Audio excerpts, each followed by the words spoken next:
Hi, I just wanted to come on here and talk about how twin flames end up balancing in the heart chakra. So, the divine feminine travels up to the crown chakra, and once the crown chakra opens, that unlocks the door for the divine masculine to flip down into his masculine energy in the lower chakras, and his Kundalini energy awakens. And this is when he returns to the divine feminine and makes his first attempt at pulling the connection into the 3D. The energy will get highly sexual, as this is an important part of the energy merging. But he's not strong enough yet to fully pull the connection into the 3D. He still needs to move up through the chakras and purify his own energy. But because they did energetically connect, they are kind of still stuck together. But because he pulled her down to him, because his energy pulls the connection down or pulls the energy down, so he can't hold on to her because he's not strong enough yet. He doesn't have enough power to actually bring the connection fully into the 3D or to actually even hold on to her at this point. So her energy travels back up. Remember, her energy is always going up and his energy is always pulling down. Well, at this point, because they've kind of sexually connected, which is both a spiritual and a physical act, right? So it's this this merging a little bit of energy that happens, and they're kind of, like I said, they're kind of stuck together. And while this happens, he's holding on to her still, and she's traveling back up. And this is what pulls him up a little bit because, when your Kundalini starts, it's that heavy sexual energy, right? So it's that intense energy. But this energy does need to travel up through the chakras. So what happens is she actually somewhat pulls him up a little bit, not all the way. She doesn't take him all the way to the top, but she energetically kind of like pulls him up a little bit while she's traveling back up to the crown chakra, which helps him start traveling up more strongly and faster with his Kundalini awakening and that purification. And what happens is because he was pulling her down, right? He kind of like pulled her down real quickly into his energy, right? And she kind of like shoots back up after they kind of have to have their separation. They separate, right?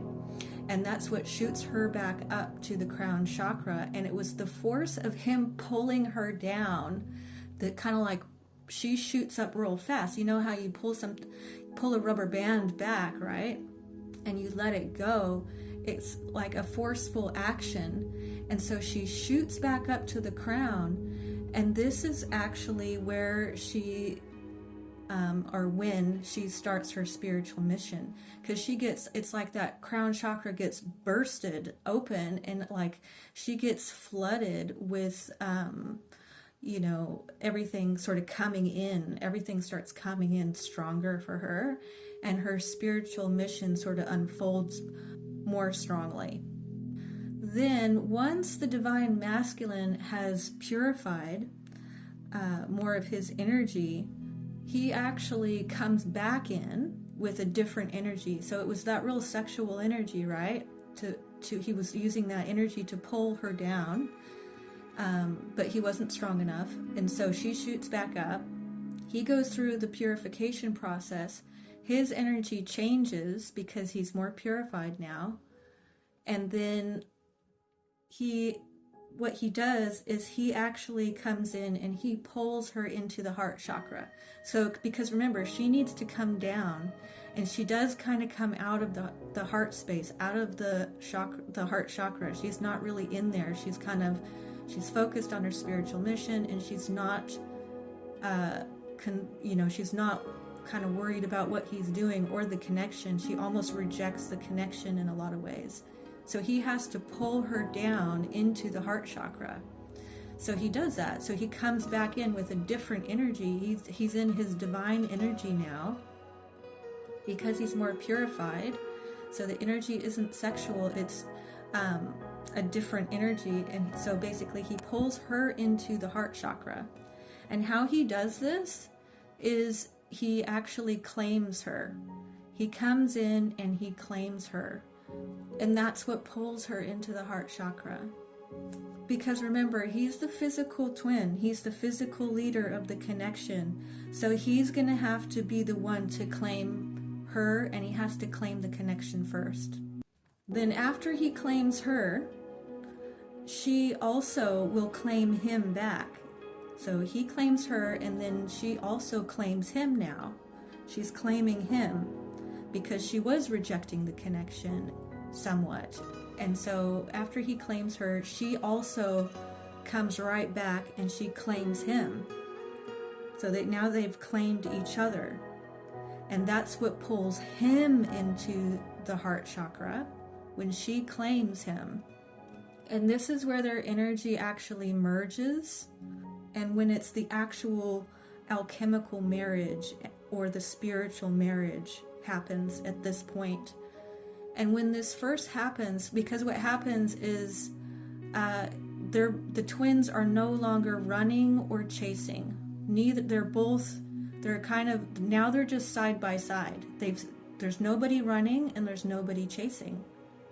And now they're just side by side. But at first, because they're almost like, they kind of like slam into each other somewhat when they merge. And it kind of feels uncomfortable to start with. This energy kind of has to settle for a little bit. So they come together both in the heart chakra, but this energy needs a bit of time to settle into being one, because they've merged their energies together, but it still needs time for it to sort of settle into being comfortable together. You're still learning to sort of share this energy that you have, right? This shared energy. You're still kind of learning to share that at this point, but you actually have merged the energies together. There's no longer pushing and pulling. You both stop. It's a standstill. And there's no more running and there's no more chasing. And now you're standing side by side, both in your divinity, both in wholeness. And that is the alchemical marriage or the spiritual marriage. And so at this place, at this point, they kind of need a little bit of time to kind of have a honeymoon phase energetically to sort of get to know each other and what it feels like to be one with each other, to be at one with each other. It takes a little bit of time. And so I would call this like a honeymoon phase. You're kind of getting used to it. You still have to get used to what this feels like because it's a new phase. It's a new part of the connection. You've been fractured, right? And now you've kind of like fused yourself together in wholeness, but you still need to get used to that. And it doesn't happen overnight. It takes a little bit of time to get used to it. It's kind of uncomfortable a little bit, to be honest. It feels almost awkward because you're so used to being fractured that it takes a little time to feel comfortable in that oneness. And another thing that also takes place somewhere within here is that the divine masculine's spiritual mission will also start unfolding. So when the divine masculine pulled her down with that sexual sort of energy, and she shoots back up, right? And then she starts her spiritual mission. So he kind of activated that in her. It was his energy of pulling her down that activated her to go back up. And she also, the divine feminine, will also activate the divine masculine to begin his spiritual mission as well. So that will start unfolding for him naturally, the way it unfolded naturally for the divine feminine. And once you do merge in the heart space, you do go back to that bubble love energy. The energy kind of comes alive again. You know how in the beginning in that bubble love period, the energy is really vibrant and really alive. There's a lot of richness to the energy between you. Well, that comes back on. So that comes back on where you have that that vibrance, that really concentrated energy that you had at the beginning, because that's what you were being shown. You were being shown your divinity, what it looks like, what you're going to look like. But you weren't there yet. You hadn't gone through the actual process, but it's like a preview. So the bubble love is like a preview of what it's going to look like once you go through this process. So all that, really concentrated divine energy all comes back on. That all comes back on, and everything becomes very vibrant and very pure again. And you feel that really concentrated divine energy, that union, that wholeness, and what it feels like to be in your divinity.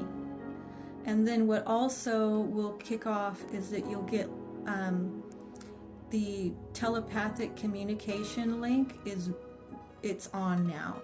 You have your telepathic communication, and the synchronicities also. You're communicating to each other through synchronicities more powerfully, and the telepathic communication link is like basically fully open. So anyway, that's all I have for you at this point. I thank you very much for listening, and I will talk to you later. Bye.